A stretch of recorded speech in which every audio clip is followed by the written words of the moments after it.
Today I want to talk to you about a conversation I had with a customer yesterday who is looking at getting a puppy, and he's had rescue dogs in the past and he's feeling a little guilty for considering adopting a dog. You know, you're supposed to, for buying a dog from a breeder. You're supposed to adopt, don't shop. So I used to buy into that belief years ago. I do have a dog that I fostered first and then adopted, and I have a dog that I got from a breeder, so I have one of each. And I think both are a great way to go. So there's a common belief in the industry, in the dog world, that it's irresponsible somewhat to get a dog from a breeder because there's so many dogs that need homes. And while I would love to see all the homeless pets find homes, absolutely, who wouldn't want that? Every person's family and personal situation is different, and so you've got to weigh the pros and cons and get the dog that's right for your family. So I've seen some amazing, easy, piece of cake, wonderful dogs in shelters and in foster programs, and we've helped place a lot of those dogs over the years. And so it's certainly a wonderful way to go. What they say is true. There are great dogs out there to be adopted. They're just waiting for somebody to come by. And so working with a foster group, we've worked with cause.org, that's CAWS.org, a lot, and they've been wonderful. That's where I got my dog Batman, and we've got a lot of customers that have done the same. So wonderful route, but I've also gotten to know some really good breeders. And the owner of Wasatch Canine Camp in Orem, Utah, for example, has her, I can't remember the name of her kennel, but she calls it, she breeds Bernese Mountain Dogs. And so as I've gotten to know her and a couple other breeders that really do spend a ton of time and effort and put that into their dogs, like I can't imagine a better way to start off owning a dog than going to a really high quality breeder who's been very responsible, taking great care of the pups and set them up for a great life. So what I told my customers, hey, you shouldn't feel guilty at all. I can't think of anything more rewarding or better for this world than supporting a high quality breeder, a responsible breeder, and getting a great dog who had a great start to life and giving a wonderful life. And this customer of mine is a wonderful dog owner. He always makes sure that his dog is going to have what they need. So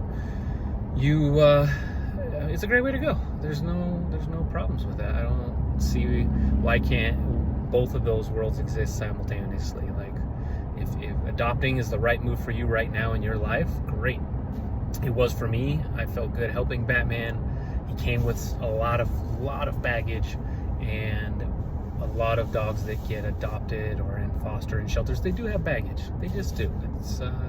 They've had a rough go at things. They've had some traumatic experiences. So you're going to have to be more patient. You're going to put more work and effort and money into it to, not always, but a lot of times, to get that dog to their healthy state of mind. And for example, my dog Batman, he's never going to be normal.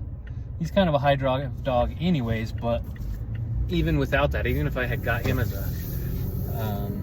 a puppy, he would have a lot of drive, right? But he would be way less work than what he was to get him to where he's at now. And he still has some quirks that I know I just have to accept as part of him.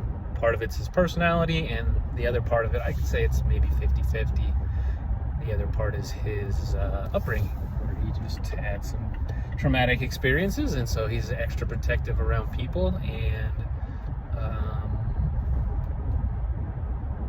that little bit of edge is not going to wear off. So that first introduction to new people coming to our house in particular is something I have to take slowly, and then as soon as he calms down, then everything goes fine. We can have him run around off leash at parties at the house and stuff, but I will always have to be careful with that introduction because he's just a protective guy. And some of that's nurture and some of that's nature. So anyways, to sum this up, I would just say do not feel bad about getting a dog unless you get him from a backyard breeder who doesn't take good care of the dogs or get them on KSL and they say, hey, meet me in a parking lot. Don't do that. That's a red flag. Make sure you can see their living conditions. You get to meet the parents, and that will at least rule out most of the big red flags, as long as you're looking into those things. And I should say, my very first dog, Butters, he was a pit bull mix that I got on a whim. He came from a backyard breeder, just a family. He's like, oh, we want to have a litter of pups for the kids, I think is what they said. It was either that or the dog got out and got pregnant running in the neighborhood. I can't remember which it was. It's been so long. But anyway, he was a great dog. He was a great dog. So not the way I would prefer people to do it. Now that I know more, I'm gonna definitely either adopt or go to a really high quality breeder, pay a little extra money, and support somebody who's dedicating the time and effort. So those are the two ways I think it should be done. But honestly, I know people who just like, yeah, I just want to have a litter for the kids to have the experience, and people get really mad about that.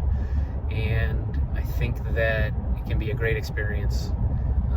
With a good family, they're going to do a good job. They're not going to be as good as a pro breeder, but we bred cats when I was a kid. My mom did, and we did fine. Like, we made sure the cats had what they needed, and then we'd sell them and make a little bit of money, and it was kind of a fun experience to be a part of. So I don't see why it has to be so controversial. I think there's room for all of these things in the market, and the only thing there isn't room for is puppy mills and people just trying to make a quick buck. And who cares if the dogs are well taken care of or not? Obviously, I think everyone can agree that that is not good for our world.